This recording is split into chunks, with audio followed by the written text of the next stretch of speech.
Good day, ma'am. I'm Merrill, Group 2 reporter. My topic today is function of political system. When you say function, kay manitong the purpose, role, or job. Job ba na naunsa na? So, Gabriel Almond and James Coleman manitong topic today. So, si Gabriel Almond or mas kilalang Almond kay ano siya, political scientist. Tapos ang kauban niya si James Coleman kay American sociologist. Pareha silang American na tao. So to maintain integration of society by determining the norms. So when you say norms is monitong rules or standard ba kung paano nimo i-guide ang mga tao sa society, i-guide mo ang mga tao ba sa behavior nila sa society, to adapt and change elements of social, economy, religious system necessary for achieving collective goals. So its mean is the political system can adjust or reform parts of society for malay ang culture or economy or religion. So ang bali ang common goals sa to is sa country. For example, sa isa ka country kay i-reach nila ilang common goals kung unsa tong na-change or nakambyon sa like culture, economy, or religious, to protect the integrity of the political system from outside threats. The political system must defend itself in the country from foreign danger or influences that could destroy its stability or independence.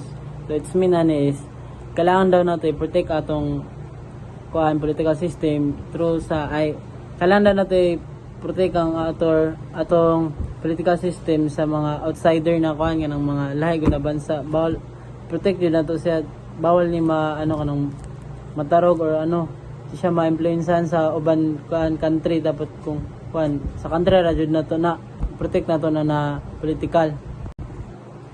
So first is input function. So sa input function is upat. The first one is political socialization.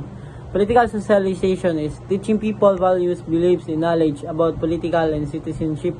So dire na part is sa political socialization is ginateach ang mga tao sa value, beliefs, ug knowledge about sa politics para napod sila may balan kung unsa ang padagan sa politics sa atong country.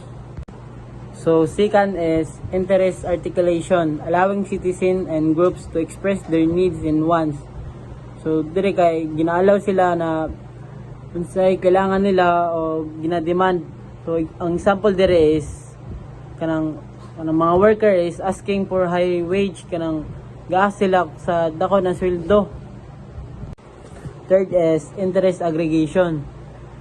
Interest aggregation, combining and organizing the different interests of citizen. So ang example na ko ani kay, for example, mo reklamo ka na gamay ang sweldo. Tas napo kay nakita na kauban nimo na mo reklamo po gamay na sweldo.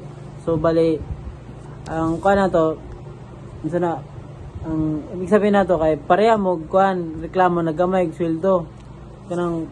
Pareha dyan mo concern mo ba na gamay ang sweldo, tos murag isa na yung decision. Mo reklamo mo dito sa inyong sa manager, mo reklamo mo dito na gamay dyan mo sweldo. Pare-pareha ang sweldo ba gamay ra jud kayo. Next is political communication.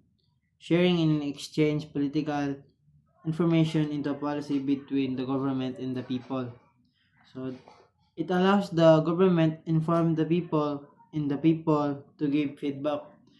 So example lang is ang gobyerno is inform nila ang mga tao kung for example na sila gibuhat the laws, inform nila ang mga tao, tapos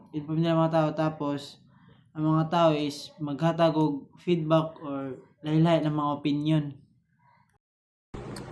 Next is output function. So sa output function is naitulo ni kabok. The first one is rule making.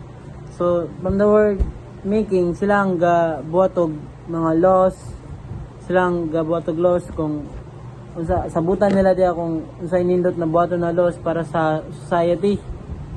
The second one is rule application, enforcing and applying the laws and policies through government. So dire kay sa rule application kay dire ang mga tao na ginakatong gibuhatan nila na kuan ka laws kay gikan sa rule making kay sa rule application is gina-apply nila kung kaya ba na ma-apply sa society ang nabuhat na rules.